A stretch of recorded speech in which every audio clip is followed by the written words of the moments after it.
FreeMMOStation.com. Hello, this is Dalen75 Games. You're watching a first look at Conquest of Champions. Conquest of Champions is a blend of a collectible card game and tabletop strategy. It's for the PC and Mac on the website. The developer is Kaihan. A majority of the team worked together at Octopi and later Sony Online Entertainment while working on the game PoxNora. The game is out now in a beta-like stage, but it is also currently undergoing crowdfunding. The minimum to get in on that is $20, but unlike most crowdfunded games, you can see most of the work that has gone into it right now since it's free to play.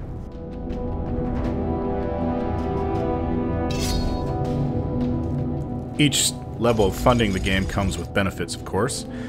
However, at the moment, there doesn't seem to be too many people backing the game. I am unsure when the crowdfunding is set to end, but I'm thinking word should get out about this game to help them. Right now you can pay for crystals with real-life money, or in-game gold that you earn from matches with the AI or with other players. Crystals are what allow you to buy anything important, such as new heroes and decks. Otherwise, you will have to save up a considerable amount of gold to buy the same thing. I do like that if you play enough matches that you can get anything you want. In that case, the currency is basically your time.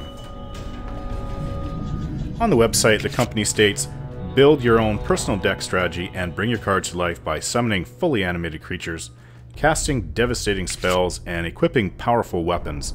Hone your tactics against a single-player campaign, and then go head-to-head online through a variety of PvP options. When you first start, you get 3 choices: Dwarven, Elven, and Demon. Of course I went with the Demon faction. I played against the AI and found the tutorials easy. However, when you begin playing against each AI in a normal match, the difficulty really ramps up. Matches can take a bit of time, probably around 20 minutes to an hour. It takes a bit of adjustment when playing the AI because of the slower speed in which they perform. There were times when I sat for 10 seconds and saw nothing happen on the screen.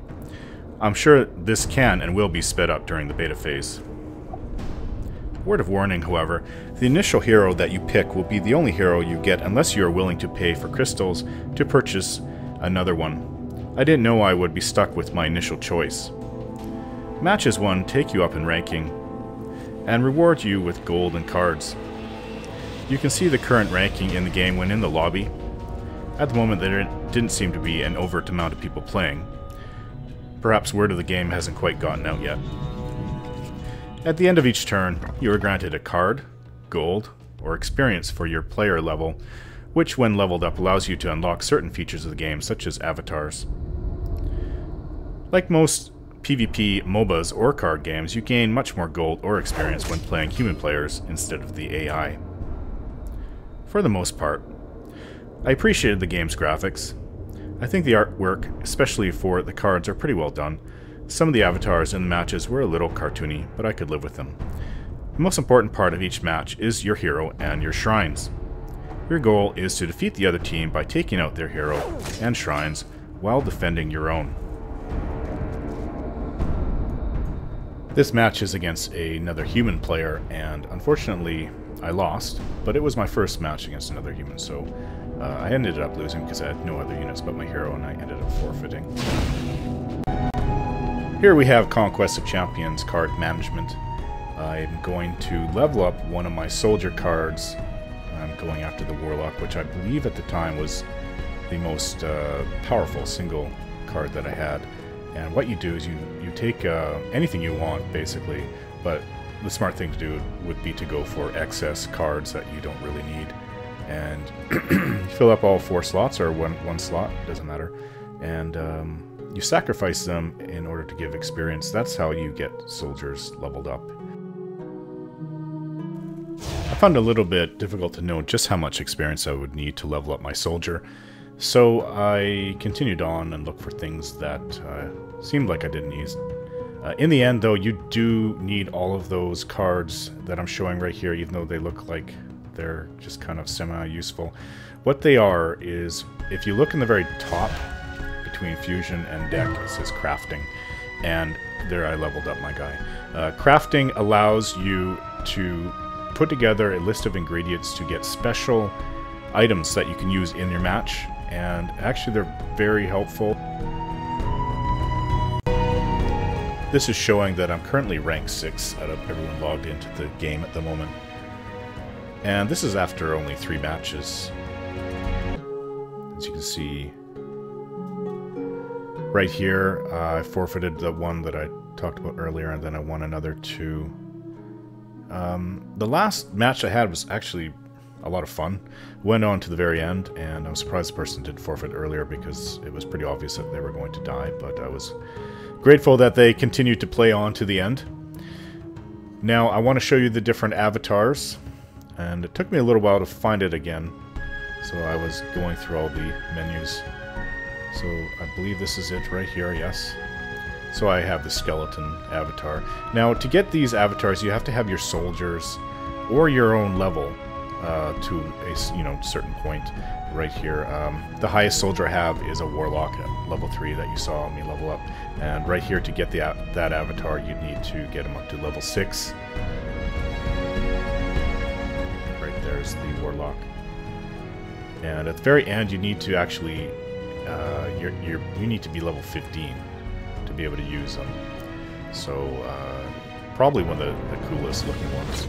And this is a match I played against the AI earlier. So let's get down to my opinion on the game. The negatives. Several bugs during matches with players froze the game. When I went to forfeit during my first match when it was clear I was defeated, the game kept timing out and presented me with an error. I had to log out of Windows in order to get out of it. When I was checking out my deck and looking at the cards for the other heroes that I had collected, the game froze and became unresponsive. This happened a couple times. I really wish I had known that the first choice of a hero would stay around for quite a while, unless I was willing to pay for it. I did find that the Elven hero was pretty tough compared to my Demon hero in a one-on-one match. He was able to attack twice per round when he was leveled up. There was one match with the secondary AI Elven hero who just seemed completely impossible to defeat because of the constant healing he was able to lay on himself. After 3 attempts, I gave up for a while before coming back, determined to kill it, and eventually I was successful. However, I certainly wouldn't want to face a player who could do that with that same hero. I guess it was just bad luck that he got a whole bunch of healing abilities, maybe with certain cards that did that. The graphics in the matches didn't bother me, though I did find myself wishing my hero looked a little cooler than he did. This did improve when you upgrade your hero when you have enough saved up resources. Now to the positives. Each hero, when you save up 10 resources, transcends to epic form, making them much more powerful. I like this. I think it adds another layer of strategy. The AI is not terrible, but once you learn how to play and get a better deck, it won't seem so difficult anymore. You can't just get your feet wet in the game and to learn how to play it. You really need to jump in and figure it out through trial and error. I found the game to be very fun and at times very frustrating. Collecting and setting up each deck can be addicting, especially when you get some powerful cards that you want to try out. The music is fitting, maybe a little repetitive, but I found it alright. I enjoyed the well thought out strategy, in that your units have more abilities and stats than most cards games that I've seen, which opens up a lot of avenues and effects in the game. Sometimes games can be turned around with the correct positioning and just luck with your cards. The strategy element of moving and attacking, having units work together, encircling and retreating is just as relevant as your deck of cards.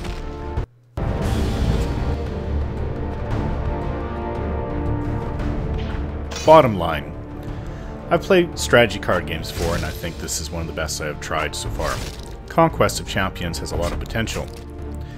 The game has a fair amount of depth to it, allowing you to add more cards, level up your soldiers' cards, and even craft new special cards by adding together ingredient cards that you grab at the end of your turns during the matches.